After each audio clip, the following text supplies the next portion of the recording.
This is Roll Call for this edition of African Drums.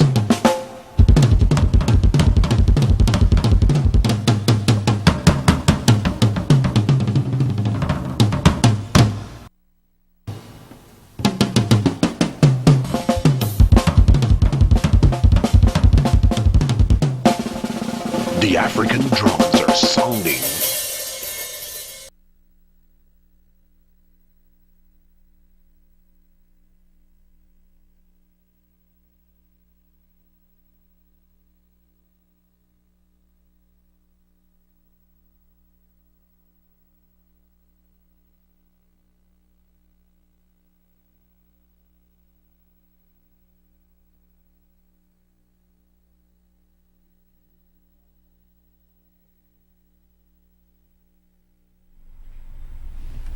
Good evening, welcome to African Drums, the television organ of the Cuffy 250 Committee, an organization dedicated to the empowerment of the African Guyanese community through education and the encouragement of self-activity. I am Elsie and I'll be your host for this evening's program. As Guyana celebrates its 48th anniversary of formal independence from Britain, it is perhaps a good time to begin a sober reflection on that journey. A lot has changed since May 26, 1966. Governments have changed, economic models have changed, some for the better, some for the worse. At least 2 generations has come of age during these almost 5 decades. Age 48 is hardly a time of childhood and adolescence, or is it? Many today take independence for granted. Others have little understanding or concern for its larger significance. Perhaps that's the logic of independence. The further away a nation gets from the origin, the less invested it is in its original promise.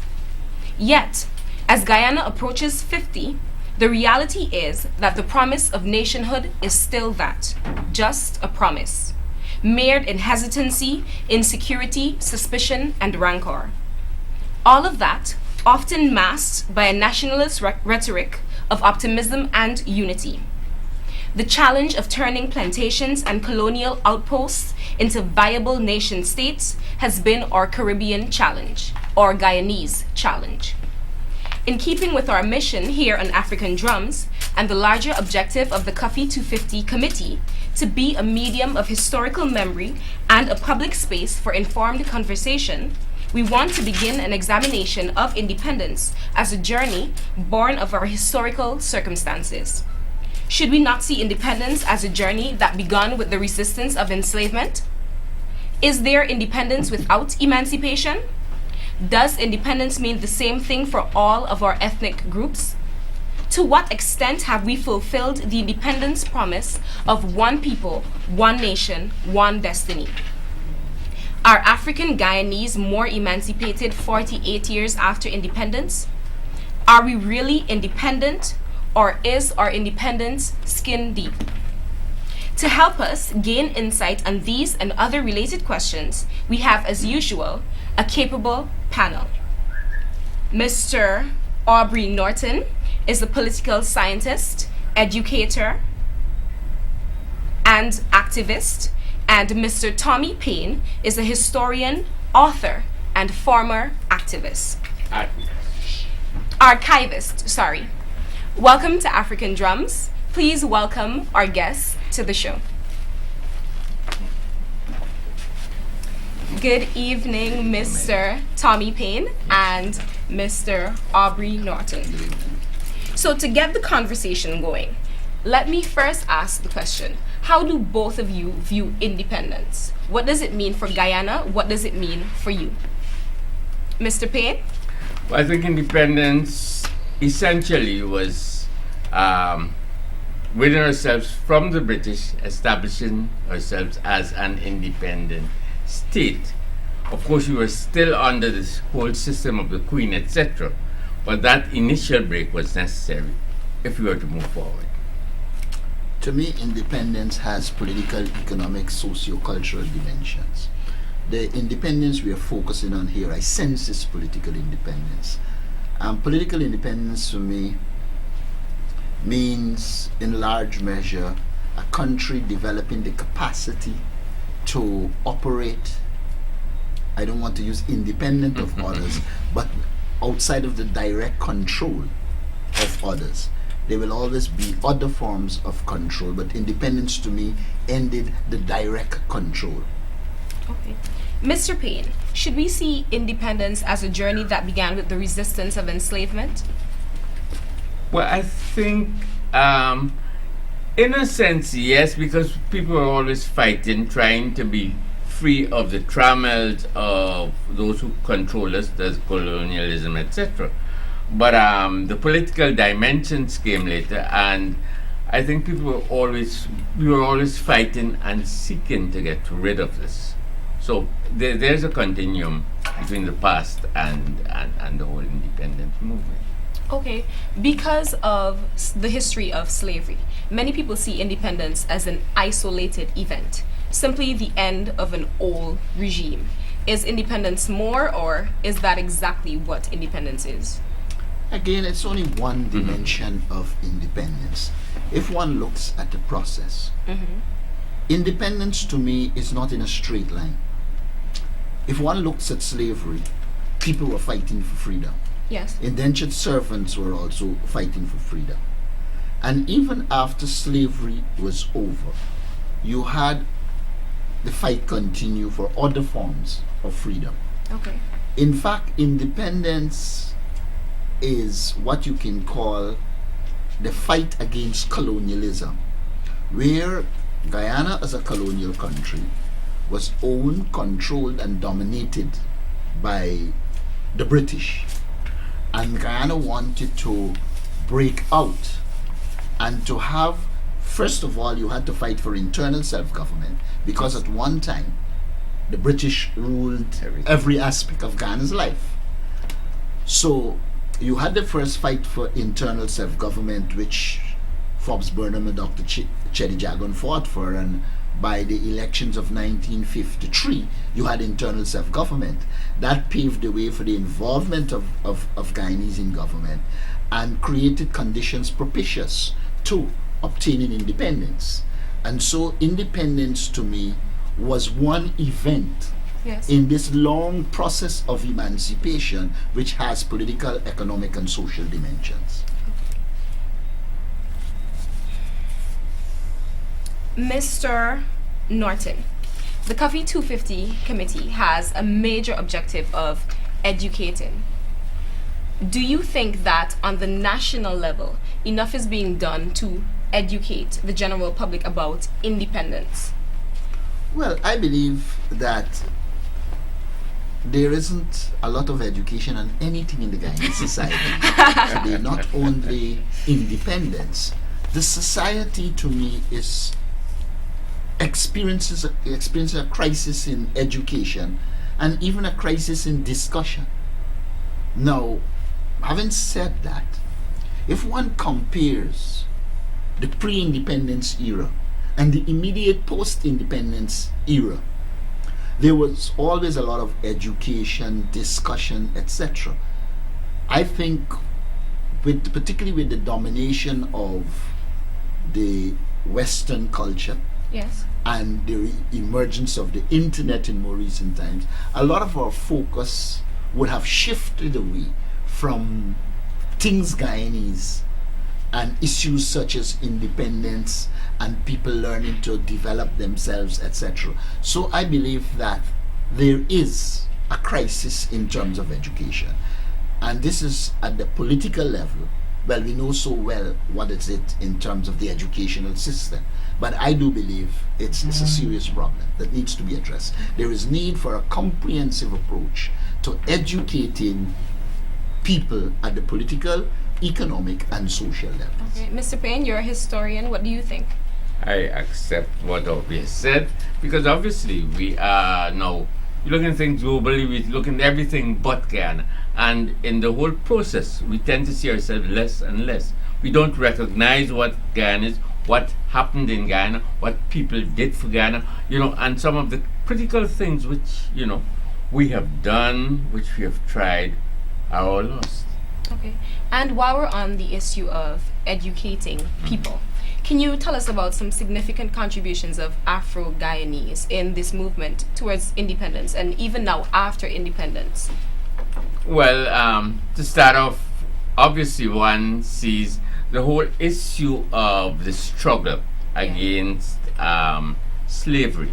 Because, I always say that whereas if one looks at Engels, who talks about the, I think it was the German Revolution, where the landlord could do as he wished, the master could do as he wished with the serf. He had the right of the first night, he could kill him and all, he could think.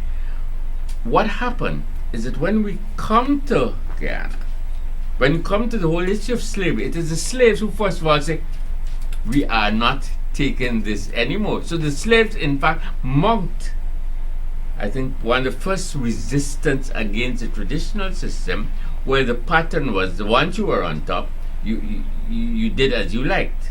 Yes. And so one starts looking at this, and then one looks at the whole significance of things like the Cuffy rebellion, the demand for freedom, which obviously comes before the demand for the American independence, etc. So throughout, there's this continuum of people doing a lot.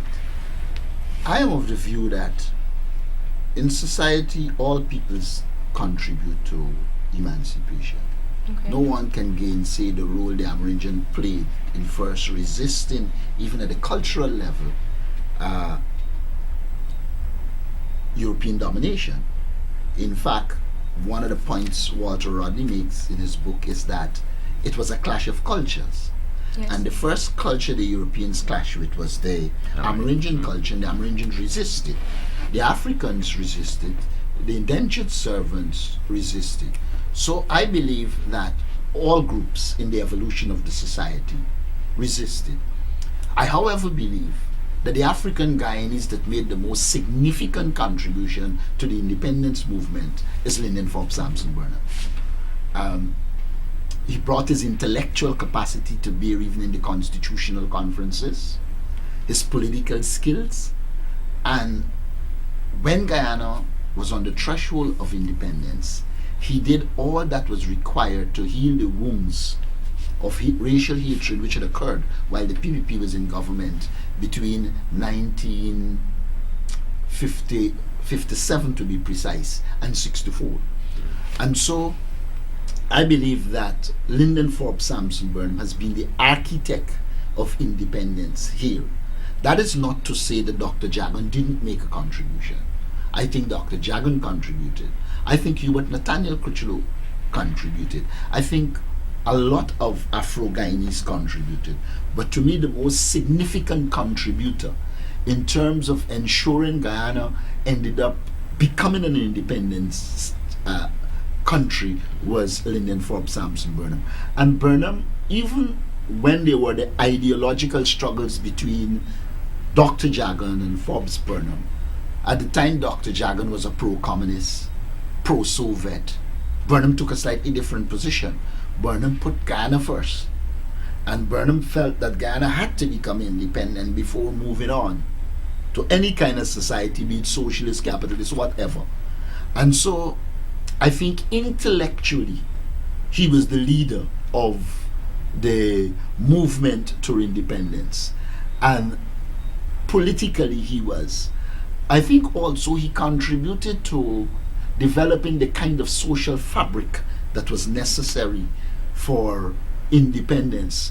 From the time he gained independence and we moved on to republic, one of the things he did was to change the attire. Suggested that you don't wear a suit and tie, though some tried to say he banned it, he never did. He made the formal dress shirt jack.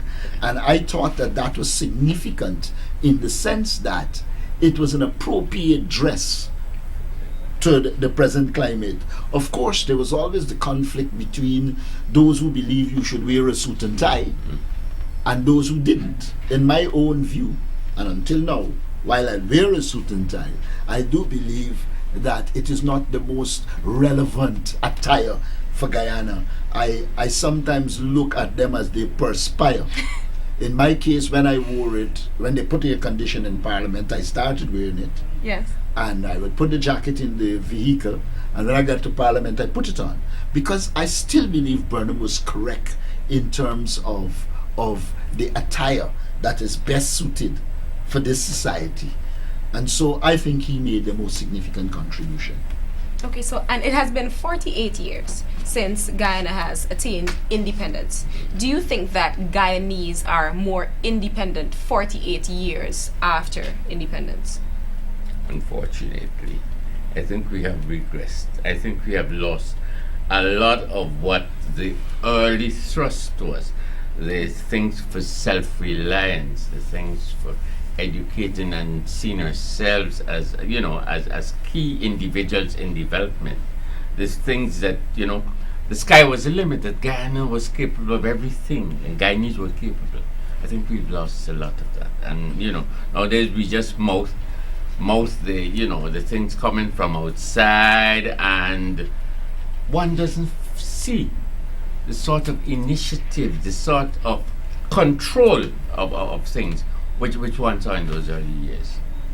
When I have got to buy plantain chips coming out of Costa Rica, it tells you how we have retrogressed. Okay. Now, I'm not against trade, but we should have developed the capacity to package our plantain chips so it looks like that. And there is where I think Burnham differed and towered over the rest. He had a commitment to things Guyanese and to developing things Guyanese. Some may argue that he became extreme, but those who argue that stay quiet when it comes to the fact, I say this regularly, that in comparison to Dr. Jagan and any other leader, Burnham has been the most significant. If you talk about a saltfish industry in Guyana, you're talking about Forbes Burnham. Whether you hate him or not, if you're going to go to the pure facts. Yes. If you talk about a man who brought Guyanese produce from obscurity to the front, it's Forbes Burnham. Passion fruit, you name it. Christmas. Forbes Burnham had an approach in which he believed in the Guyanese people. And he sought through the policies he developed to encourage Guyanese to use what they have and to develop it into various types of industry. And it is from that standpoint I say we have gone backward. Then when it comes to our thinking, I always remember the first time I was going to represent Guyana overseas. What Forbes Burnham said to me. He said to me, young man, we all have brains. Don't go out there and look at somebody based on the color, where they're from, and believe that they are better than you. You have intellectual capacity, you know your interest, pursue it. And it is that kind of thinking, I think, that is absent. All you get now is people saying, let us look at the best practices in the world. You know, it has become the catchphrase. Every minister of government, best practices. But are the best practices relevant? Are we going to make them relevant to Guyana? No, it is good to look at the best practices, but one must develop them and put them in the Guyanese context. Whatever Burnham did, he attempted to put it to the Guyanese context. Burnham pursued hinterland development as a policy. I mean, now people try to suggest that Burnham did nothing for the Amerindians. It's the kind of garbage you don't respond to. But Burnham, in a structured way, became involved in a process of hinterland development and actually put a lot of infrastructure, schools, medical centers, etc., in the hinterland, and genuinely believed in hinterland development. That is not to say he didn't make mistakes. He did. But he was clear in terms of the policies he wanted to articulate. And I think Guyana was being placed on the course of independence, particularly economic independence. Of course, again, that wasn't done without enemies. Everything that was done had its enemies. And Burnham had his weaknesses, and the enemies a lot of time pounced on those weaknesses, and in the process forget the good. But again, I think we have come full circle. I believe we need a new awakening Yes. in terms of letting people understand what it is to be a Guyanese. It is difficult now because those who run the state are more interested in raping the state rather than creating the kind of moral fabric that can produce a genuine Guyanese society. Okay. So we've identified that Guyana has a mixture of different people, Yeah. and they've made their own different contributions to the movement to independence. Do you think, Mr. Payne, that independence means the same for all our ethnic groups, or does each group have their own different idea of what independence is in Guyana? I think independence should mean. I'm not. I cannot. I would not think. But I think it's a question of buy-in. We need to buy into a central thing, which is this is what Guyana is. This is what Guyana should be, etc. The problem is that there are so many problems in defining it that I think everybody has a different idea of what it should be, and we tend to see ethnicity, thing rather than Guyanese. The central thing of being Guyanese rather than being Indo-Guyanese, Afro-Guyanese. The thing is Guyanese. That is the underlying thing that we should have. And once we need to establish certain criteria which says this is what we're all about. I don't think we've done that effectively. I believe that independence is independence for everybody. But we're all at different points of development. And therefore, that independence will have different meaning and different interests. Let us, for instance, look at the Amerindians. Yes. The Amerindians live in the hinterland areas. What we should be doing is the society should work out with the Amerindians what is required to make them independent. Do they need the technical schools? What in their area are relevant that they can develop to make them independent? So while we're pursuing independence, it has to be analyzed. You have to involve the Amerindians and they pursue it. Then you come to the Afro-Guyanese, the Indo-Guyanese who are on the coast. I am one who don't like comparing ethnic groups. And there's a reason for which I don't like it. Since we are different culturally, we will be at different points of development and have different perception. The classic I always give people is when I was a young man in like 1976, a person said to an Amerindian friend of mine, "You walk in like buck people one behind the other." And the Amerindian boy responded and said, "Well, you can go where I live and walk across the road. We just walk in a track." Yeah. In other words, the point is somebody on the coast who doesn't understand that makes the point without understanding the environment in which the ethnic group operate. Similarly, there are things I believe that the Afro-Guyanese can do and will do. There are things that the Indo-Guyanese can do and will do. But when we come to deal with independence, there are areas, in my opinion, that the Indo-Guyanese will be ahead of you, and there are areas the Afro-Guyanese will be ahead. It is the society that has to work out the compact and allow ethnic groups to blossom. I believe that where any ethnic group is insecure, the other ethnic group is also insecure. Unfortunately, some people believe in triumphalism, but history has shown that being triumphalist doesn't lead you to success. It leads to a clash and decimation. To me, what Ghana needs is for the debate to occur and for us to understand the positions of the various ethnic groups and work together to resolve the issues. I believe that there is a national cake and all of us must have our stake in the national cake. The fundamental problem today seems to be some people believe it is their cake rather than a national cake for all to share in. Okay, viewers, you are watching African Drums, where we are discussing with Mr. Aubrey Norton and Mr. Tommy Payne independence in Guyana, what it means for us as a people, what it means for the various ethnicities. We will be taking a short break. Please stay tuned.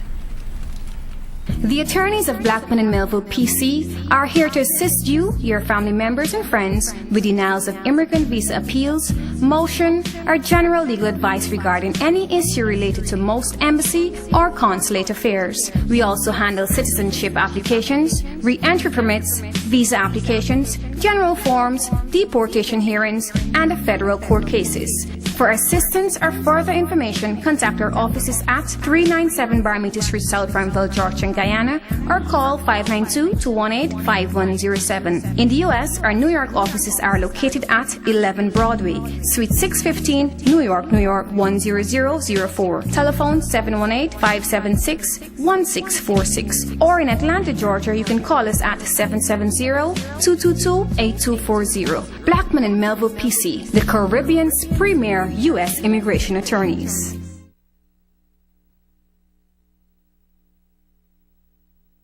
This is Roll Call for this edition of African Drums. Thank you for staying with us. This is African Drums, the television feature of the Cuffy 250 Committee, an organization dedicated to the empowerment of Afro-Guyanese community through education and the encouragement of self-activity. We are discussing education in Guyana with our two guests, Mr. Aubrey Norton and Mr. Tommy Payne. So it has been 48 years, like we said. Where do you think Guyana should have been in 48 years of independence? No, I think that given how we started, I think, obviously we were mistake, but I think we had some sort of vision, some sort of direction. We were moving forward. I think, and then they came a morass, and then there came problems, and now we are now seeking to find ourselves. And the problem is that after 48 years, as we said initially, we still have not worked out what is it all about, what we should be doing. And I think that is what that was striking. We need to address that very, very swiftly. I think I don't like to speculate as to where we should be. What I would like to do is to understand why we are where we are. Okay. As I understand it, Guyana was doing well in the period when Burnham and Jagan were together. Some say we were divided and ruled by foreigners. The PPP likes to say it was Burnham's lust for power, though they don't see Dr. Jagan's lust for power. Well, I would say this. Once the two political parties split, the PPP split into two, you have competing interests. First political, and then it took on an ethnic dimension. A lot of times people suggest it started ethnically, but if you look at the divisions, in the first division in 1955, Africans went with Dr. Jagan and Indians went with Forbes Burnham. It was the second split of the PPP that I think carried it, which is the 56 split, which people who want to put history in a particular context forget the second split. But after that second split, what in essence happened was two forces with roughly the same strength started to fight over the political pie. As a consequence, Guyana developed what I call a divided psyche. Those who supported the PPP saw what the PPP is doing as good. Those who supported the PNC saw what the PNC was doing as good, and what the PPP doing is evil, and vice versa. Now this divided psyche permeated the society. The society did not develop a civil society in the sense of the developed world. It became what I would call a pure political society in which you were either for or against. What that meant was that issues didn't matter. It was political party and race. And that, I think, over the years, while the PNC was in power, as we are seeing while the PPP is in power, placed Guyana in a situation where it never emerged as a nation. It emerged as a state with different sets of people, with different perceptions of development, going in different direction, and unfortunately, not in the direction of statehood. So I think the evolution of the political system in Guyana placed us back and did not allow us to develop the potential. That is one of the reasons I've always been an advocate of power sharing, because I do believe if the two parties, the two ethnic groups fight, unless they believe they can fight like the proverbial two dogs and only the two tail will leave, we're in trouble. And so one has to deal with the political problem in Guyana. But one isn't going to deal with the political problem if Burnham is made the demon and Dr. Jagan the priest. What we have got to do is a proper assessment of Guyana, pointing out the ills of Dr. Jagan, which are numerous, his positives, which are also numerous, and the same thing for Forbes Burnham.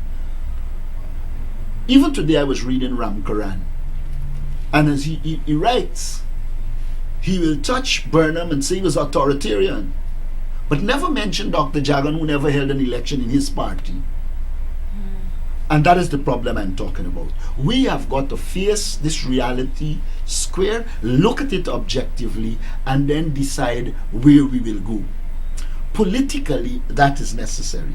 What is unfortunate is that our young people are becoming less politicized, less interested in politics, and therefore they are not stepping up to deal with political issues and let us resolve it, though I think there is potential among the youth to resolve the issue. So I believe where we are today is a function of a number of things.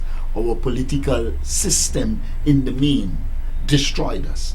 Then, because both political parties embraced socialism, the tendency is to want to control the public service. It happened under the PNC. It is happening under the PPP, I think, in a more rapid way. Until we can develop a public service that can operate independent and pursue the goals of the state and nationhood, independent of the political views, we're in deep trouble. And to me, there is where we need to solve the problem. The political power problem and the development of a core of professional public servants who can operate and not be dominated by the political government of the day. You mentioned just now that young people are becoming less involved in the political sphere of our country. Why do you think that is so? Well, there are a number of reasons. First of all, if a young person look and see that the older politicians cannot get anything right except somebody from overseas tell them to, which is unfortunate.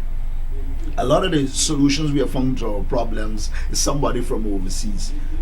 The political leadership in this country lacks the ability to sit down and bargain and compromise. It's a winner take all, and that I think pushes young people away. I think also because of the emergence of the internet and the domination of Western culture, you can ask a Guyanese, who is Chris Brown? And they'll tell you the details on Chris Brown. And you ask them anything about those who are in political office in Guyana, they might only be able to mention the name. I'm saying this to say to you, we have lost the youth, and our society has no means of educating the youth. That, I think, has to change. And youth is just that, youth. They don't be patient and wait till you hand it over to them. In our political youth, we fought. This political youth, just depoliticize and go in a different direction. If we don't solve those problems, I don't see how we will get the young people involved. Okay, and Mr. Payne, on the issue of celebrating independence in Guyana, one thing that young people love is a celebration, obviously. And Mr. Norton is saying that the young people have become disinterested with political affairs. Do you think that we need to refocus how we celebrate independence in Guyana? Yes, first of all, we have to refocus what independence is. You know, I Yes. say this because yesterday I was at home and I think I was listening, looking at cricket on TV, and then it went off, and then, Barnwest, he had on the radio, and then I heard somebody talk about the 44th anniversary of independence. And then I realized, it should be in 40th, but to a lot of the youngsters, they don't make any distinction between independence and republic, It's just a celebration. So this is why I'm saying we need now to let them understand the dynamics of independence, etc. For me, one of the things I always tell people is, what is the significance? I always ask, what's the significance of the 26th of May? And the only thing I could find is that on the 26th of May, 1954, the statue in front of Victoria Law Post was bombed down. The nose was blown off, etc., etc. And so when everybody looks at that moment in 1966 when Dr. Jagan and Burnham embraced.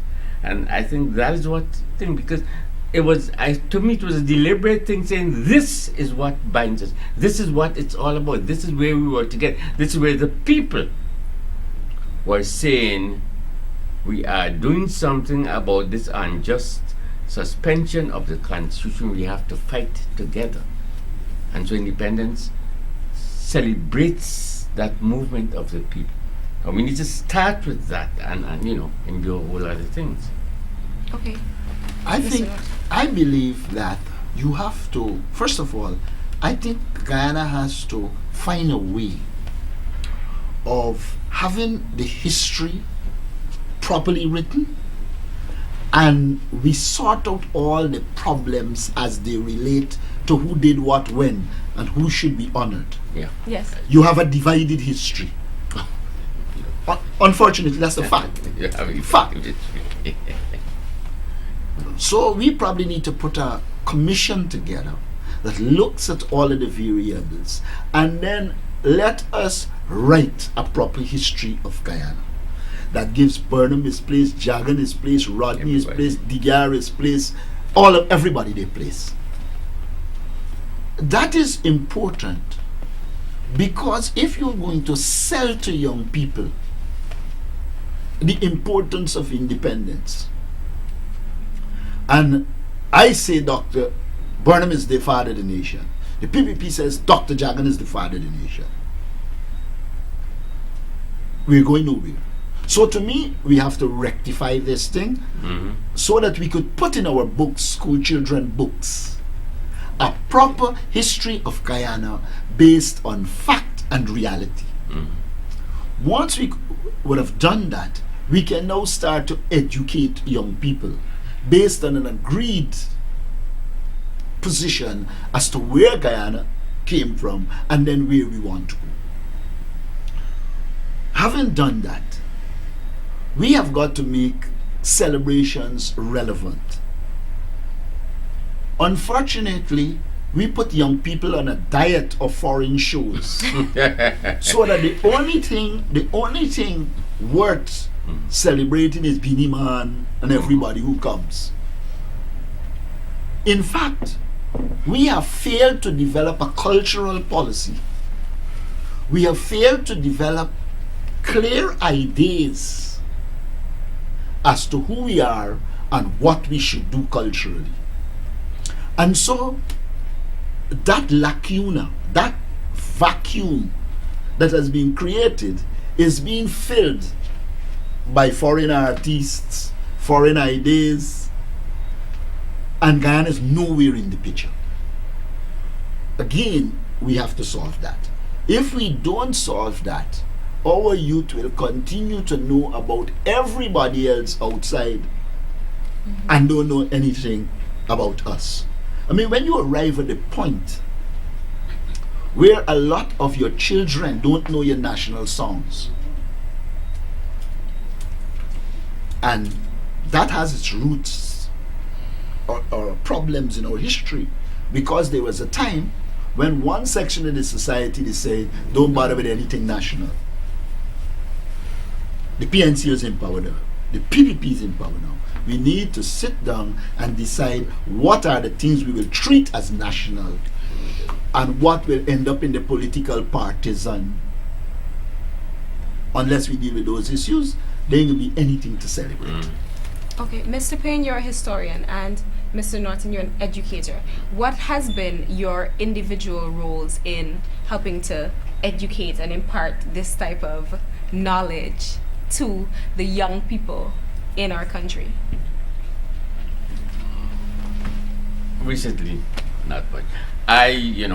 When I was at the archive, I used to do things like Today in History, do programs on the air, etc., etc. Yes. But at the moment, what I am trying to do is do a series, graphic series, graphic history, because I think that one needs to be able to put it in a format that will be attractive to young people.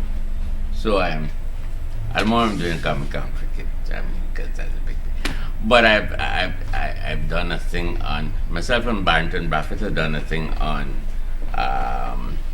Damon, and there are other things swirling around in my brain. Somebody said, "Why don't you do a thing on board?"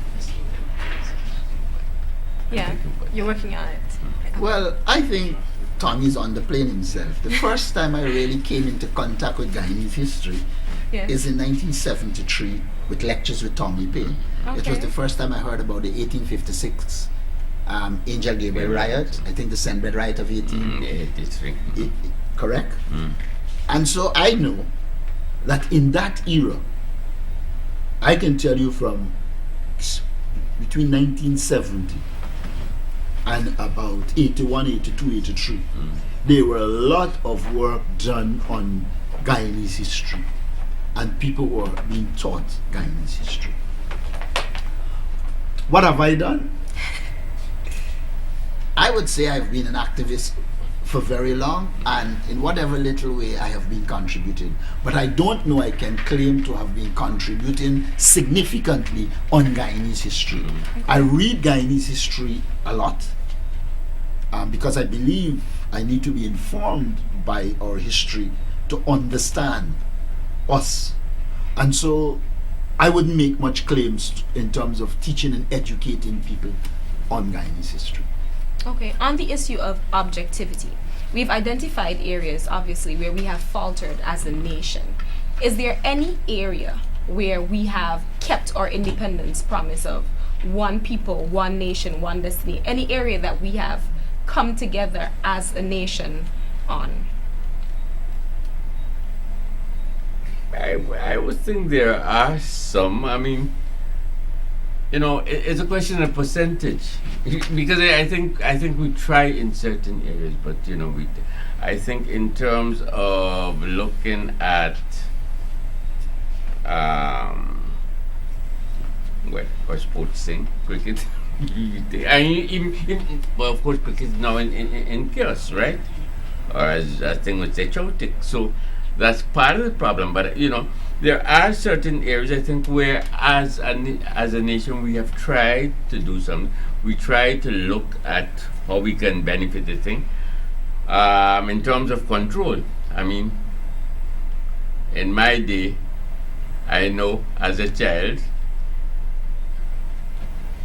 the village took care of you, and everybody took care of you. Now we have a whole lot greater independence. We have rights of the child. We have all these sorts of things, and it becomes difficult to establish systems which are going to be meaningful in terms of of a thing.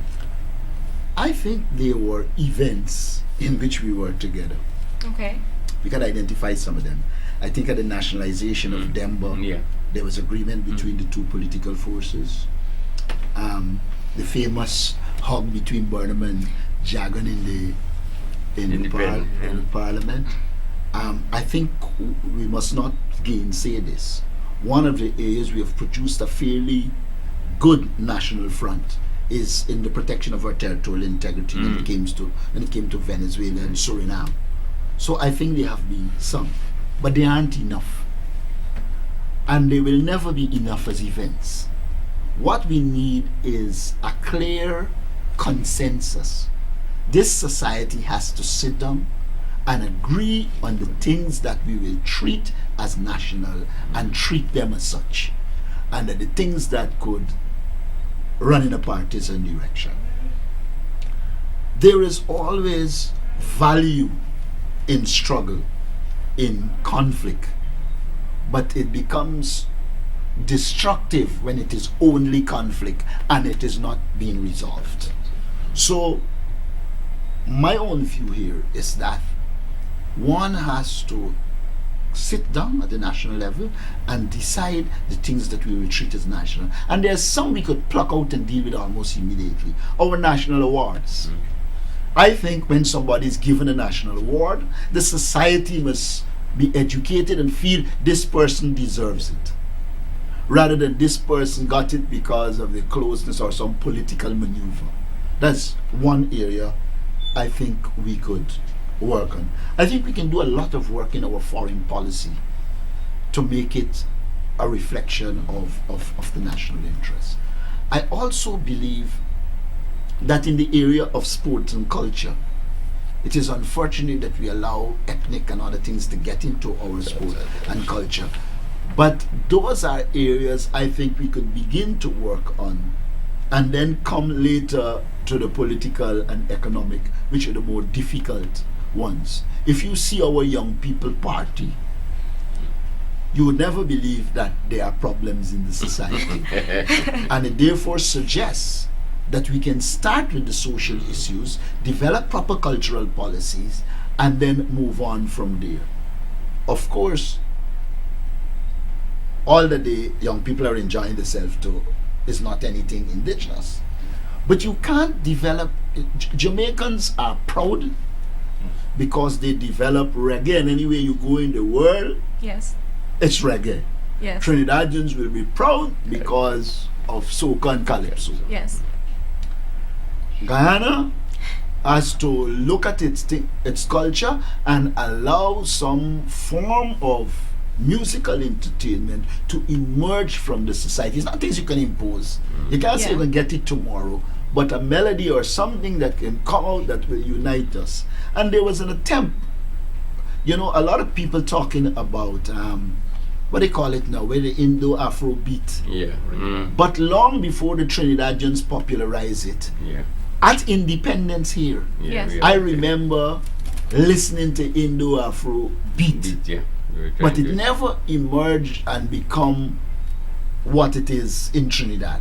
And so I'm saying that there's a cultural dimension to it that we have to work on. That to me is the approach that we'll have to take to deal with it at the political, economic, and social level.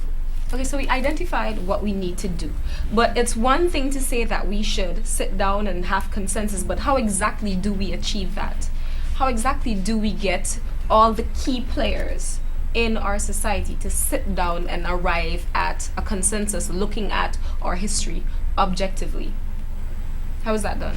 I think awareness of people, every people are aware, people start asking questions, we have these things in the newspapers, we go around, we have people commenting.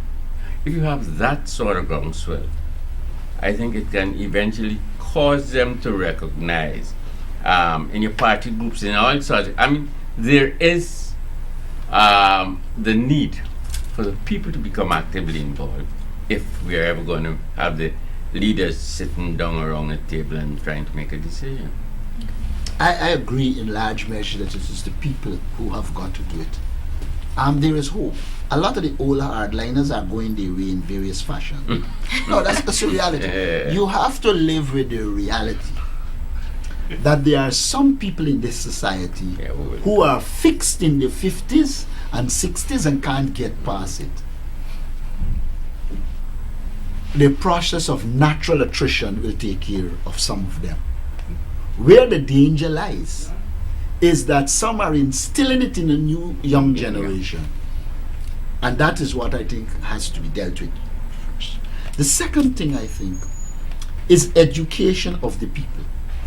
If a people are educated and are able to understand their interests and know how to vote and do things in their interests, then they can bring the pressure to bear to the political system to cause change. We also have got to find ways and means of getting young people involved in meaningful dialogue. When I listen to the radio,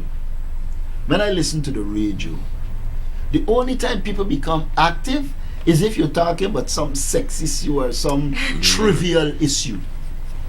No longer is the society a serious society.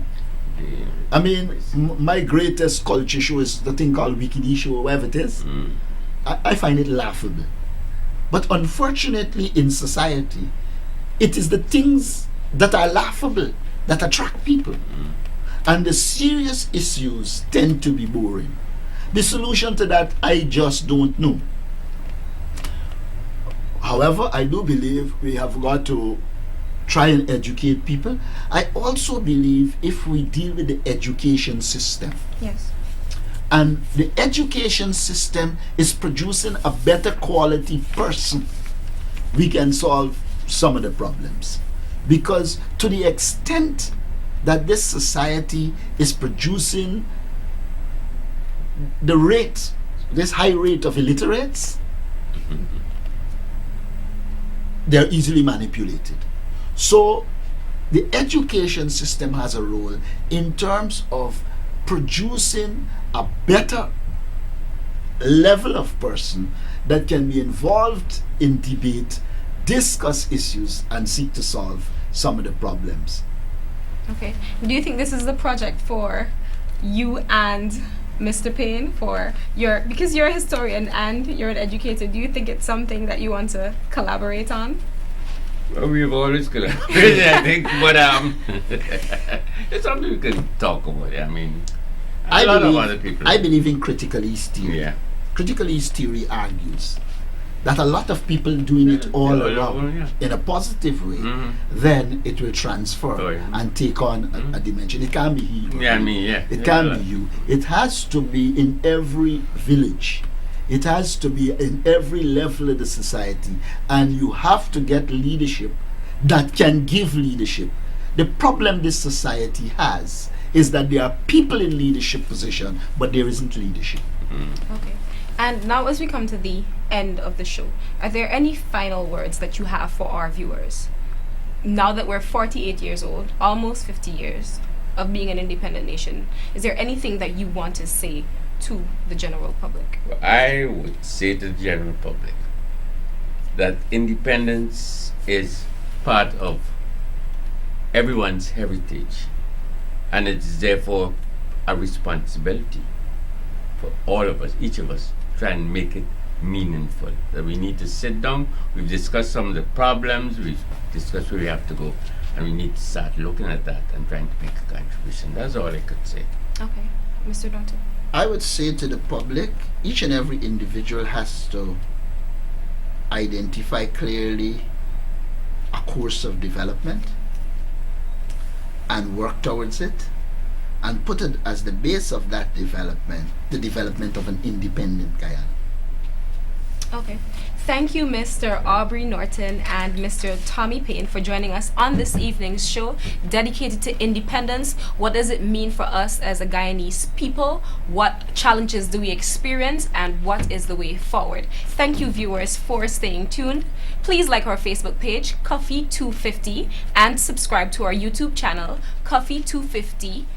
Yes, Cuffy250 for videos of the show. Please send us an email, cuffy250gy@gmail.com if you'd like to get involved, make a donation, or get further information. This has been African Drums. I'm Elsie Harry. Please stay tuned. Please join us next week.